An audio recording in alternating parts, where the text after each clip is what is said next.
Hello friends, good evening. আমার চ্যানেলে আপনাদের সবাইকে স্বাগত।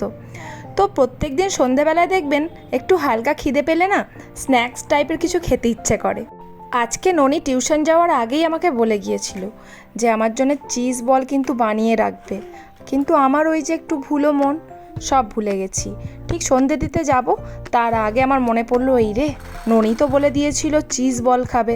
আমি জিজ্ঞেস করেছিলাম সাথে কি খাবি, বলেছিল যা হোক একটা বানিয়ে দেবে। আমি বলেছিলাম ঠিক আছে, ম্যাগি আর চিজ বল বানিয়ে দেবো। ম্যাগি তো তবুও 2 মিনিটে রেডি হয়ে যাবে, কিন্তু চিজ বল বানাতে তো একটু টাইম লাগবে। তারপর মনে পড়লো ভাগ্যিস আমি ফ্রিজের ভিতরে একটা আলু সেদ্ধ রেখে দিয়েছিলাম, সকালে আলুর পরোটা বানিয়েছিলাম, একটা আলু সেদ্ধ বেশি হয়েছিল তাই রেখে দিয়েছিলাম। তো সন্ধে দিতে যাওয়ার আগে ঝটপট আমি আলু পুরগুলো ভরে চিজ ভরে আমি ফ্রিজে রেখে দিয়েছিলাম 10 মিনিটের জন্য। তারপরে সন্ধে দিয়ে এসে ভাজছি, আর দেখুন আমার 2 ছেলে কীরকম হ্যাংলার মতো তাকিয়ে আছে, যেন কোনো দিন ম্যাগিও খায়নি আর কোনো দিন চিজ বলও খায়নি। তো ননি তো এইসব খেতে খুবই ভালোবাসে, আর ছোটও দেখছেন নিয়ে যেতে পারবে না, তবু একা একা নিয়ে যাবে। তো আমি দুজনকে ঘরের মধ্যে বসিয়ে দিলাম, বসিয়ে দিয়ে বললাম খা, তোরা অনেকক্ষণ থেকে অপেক্ষা করছিস।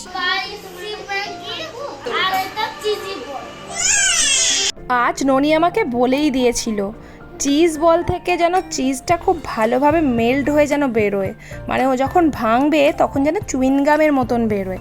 আমি বলেছিলাম ঠিক আছে রে বাবা, তাই হবে, কিন্তু এত ছোট ছোট বলের মধ্যে আমি কি করে দেব এত চিজ, তবুও তো দিয়েছি, দেখুন চুইনগামের মতোই বেরোচ্ছে চিজগুলো। তো ও আজকে খুশি হয়ে গেছে, বলল এরপরে যেন আরও ভালো করে দিই। তো আরও কত চিজ দেবো এইটুকু বলের মধ্যে বলুন তো। তো যাই হোক, আজকে ছোটোটাও খুব খুশি হয়েছে, ও আজকে চিজ বল খেয়েছে। ও তো ননিকে কপি করে, শুধুই কপি করে, ননি যেগুলো পছন্দ করে সেইগুলোই ওর পছন্দ হয়।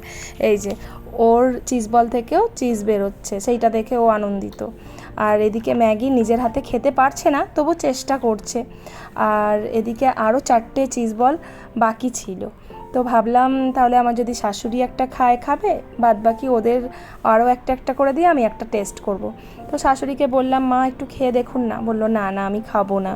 তো শাশুড়ির সব পছন্দ নয়, তো 2 ছেলেকে 2টো দিয়ে আমি 2টো খেয়ে নিলাম।